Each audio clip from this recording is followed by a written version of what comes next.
కానీ ల్యాండ్ కేసెస్‌లో గూడా కొన్ని చూస్తే గనక హత్యలు జేయడానికి, అది జేయడానికి చాలా వస్తుంటాయి అవి గదా! అలాంటియి ఎట్లా అవి ఎదుర్కొన్నారు? జరగకుండానే కాపాడేది మనం. ఆ! ఆ! ఇసుంటి జరగకుండానే ఆ! పిలిపించి మాట్లాడి క్లోజ్ చేయడం. హ్మ్. హత్యల వరకు పోతారు, చంపుకుంటారు. ఎంతోమంది కేసులు జాగ్రత్త గురించి చాలా గొడవలయితాయి. హ్మ్. ఇప్పుడు ఆడపిల్లలు ఉన్నారు. వాళ్ళకు వేరోళ్ళు ఉన్నవి వాళ్ళని పిలిపించి మళ్ళీ పైసలు ఇప్పించారు. అదే. అట్లా కొద్దిగా హ్మ్. ఉంటాయి. హ్మ్. మనకు హెల్ప్ చేసినట్టు ఉంటుంది వాళ్ళకి. అవును. వాళ్ళకి ఎవరు మధ్యలో పడితే మాట్లాడేటోళ్ళు ఉండరు. హ్మ్.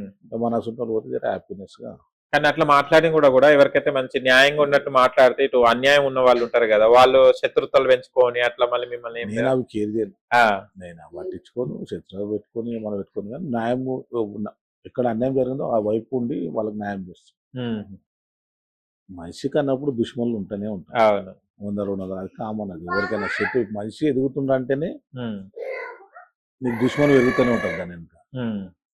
ఎవరివి ఇప్పుడు మనము ఓ మంచి ఇల్లు కట్టుకున్నాం అనుకో, వేరేవాడు ఓరుస్తాడా?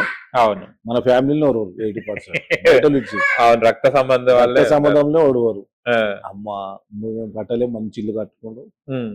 మంచిగా ఓర్వరు. అదే. మనిషి కన్ను డేంజర్. హ్మ్.